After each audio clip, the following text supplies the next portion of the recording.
after the underperformance of Scream 4, it would be 11 years before we'd see Scream come back. There was a few reasons for that. One being the underperformance of the last movie, and two being the untimely passing of Wes Craven. This being a franchise that he had directed every installment of from the very beginning. It was kind of almost like sacrilege to talk about doing another one without him. But they ended up doing another one without him. They got Radio Silence, part of Radio Silence, Tyler Gillette and Matt Bettinelli open to bring Scream back. And this time, it was going to be a requel. It was going to be a legacy sequel.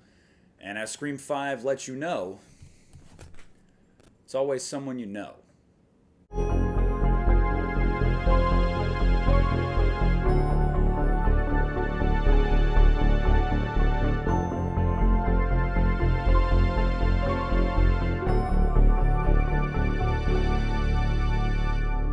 Y'all, we are here to talk about Scream 5 tonight, which was called Scream 2022 until, of course, Scream 6 got the title Scream 6, and then now it's Scream 5, but we always called it Scream 5, so whatever, Scream 5, whatever you want to call it, Scream 2022, don't care, that's what we're talking about tonight.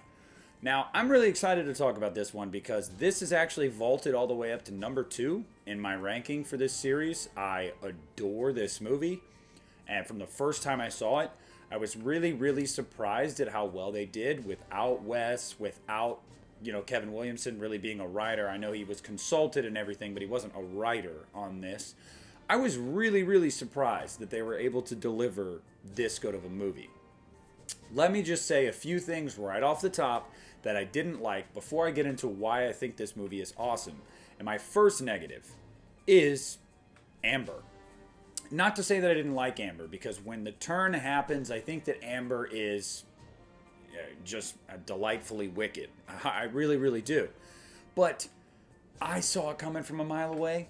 Now, having said that, I guess I'd say this is more of a mixed thing, because as I told you guys, I'm more about the why and less about the who when it comes to the Scream movies. So although I could, point her out 10 minutes into the movie, it was fine, I guess, but it was...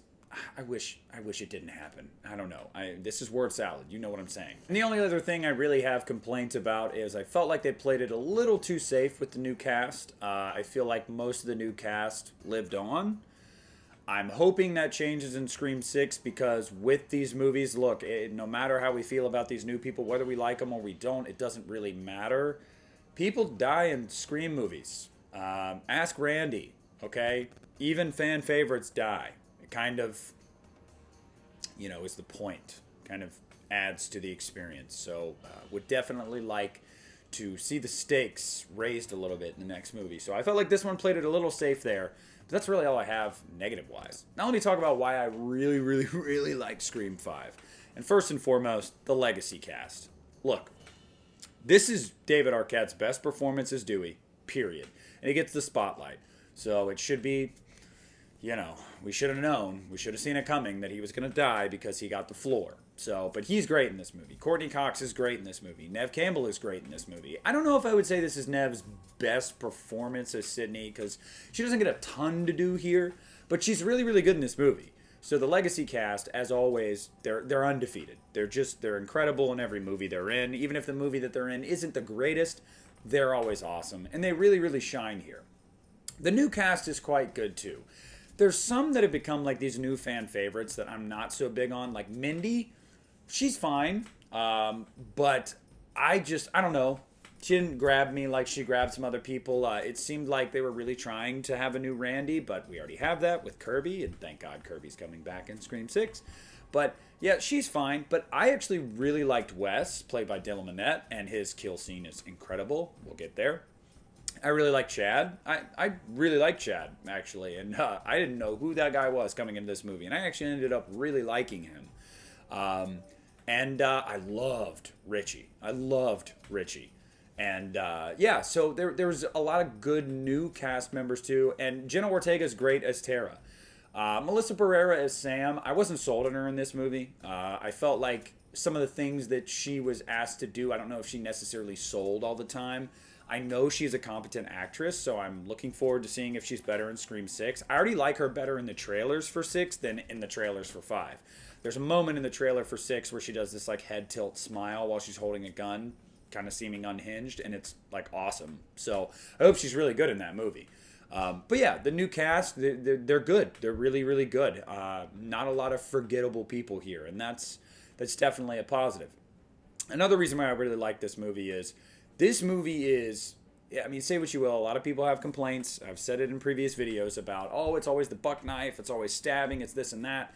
This movie definitely ups the ante. Some of the kills in this movie are freaking awesome. Kyle Gallner gets just a quick stab to the neck and just starts spurting blood everywhere and dies in the parking lot of a bar. That was awesome.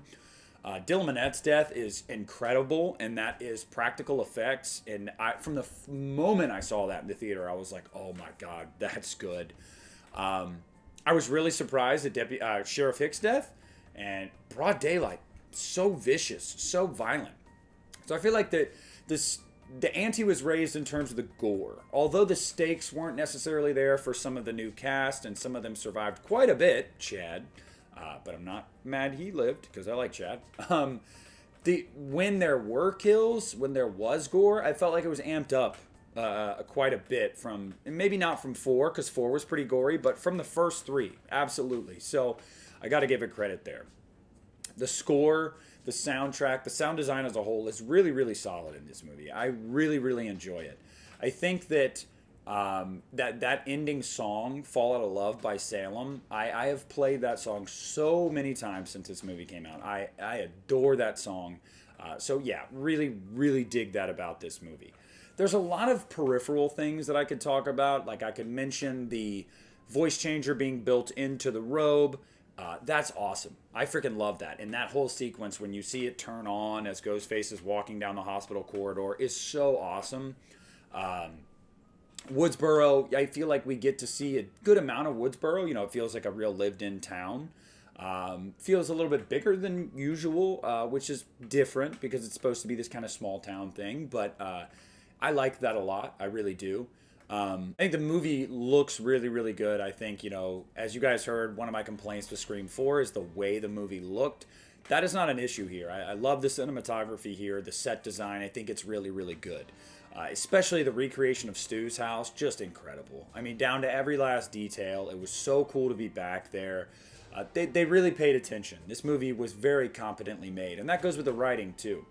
And I guess that'll lead into the last big thing I want to talk about with this movie is that the final act. When it first came out, I remember I was in the theater and I said I was thinking to myself as the third act is unfolding. I said, "Man, I really hope Richie doesn't die. I want him in the next movie." And then when the reveal came, I was like, "Son of a bitch!"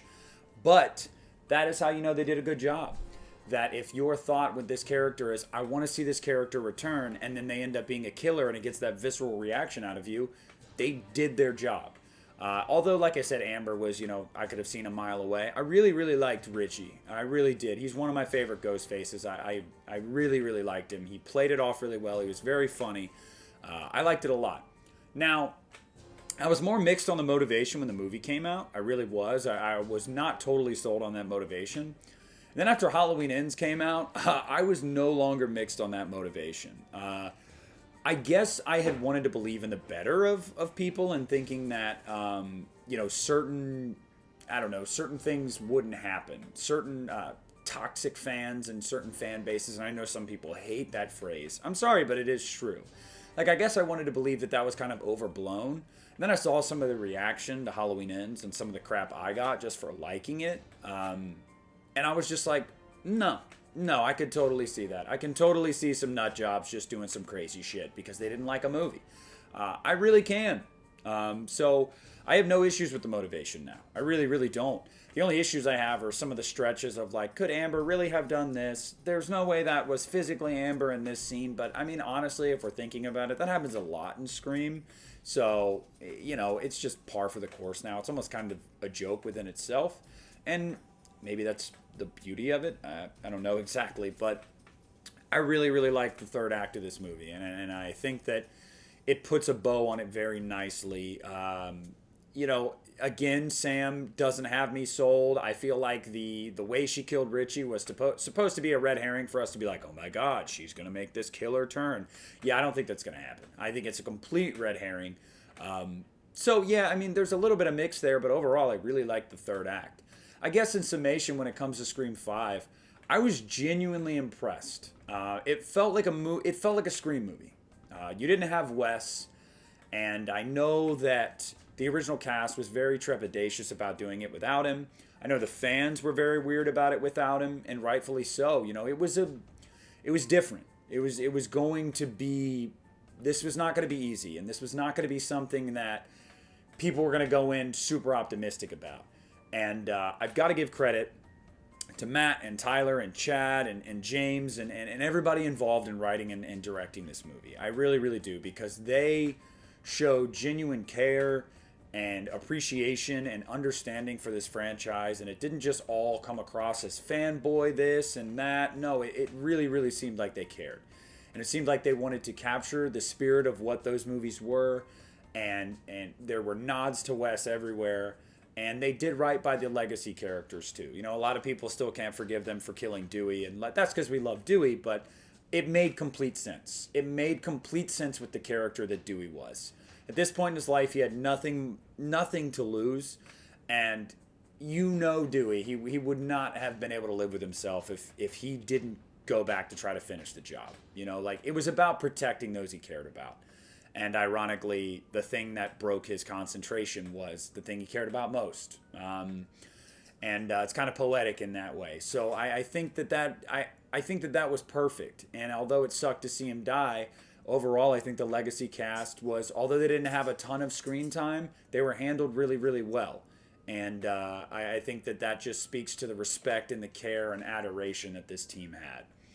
Honestly, this movie for me, aside from a few minor gripes that I mentioned, it's just flawless. I mean, I love this movie. I don't know how 6 is going to match or top it. I hope it just at least matches it. But even if it doesn't, that's fine. Because I did not expect a 5th Scream movie to come out 11 years after the 4th one without Wes Craven attached, and for me to walk away and go, holy shit, that's the best one since the original. And that's how I feel. And every time I've watched it, I've actually liked it even more. This is not a movie that ages poorly for me. Whereas I feel like Scream 4 does, this one does the opposite. So I'm very, very glad to say that. And I'm glad to like this movie so much. And I'm very, very glad that we got it. I can't wait for 6. And Nev better be back in 7. That's all I got to say, because she's my final girl. So anyway, guys, comment down below. Let me know what you thought of Scream 5, what you think of it now. Are you excited for 6? Do you hate this movie? Do you love this movie? Is this movie just for you? Anything and everything down below in the comments section. Please follow me on social media. Like this video if you haven't yet. Subscribe to the channel if you have not yet. And this is Nick at the Lost River Drive-In, and I am pulling out.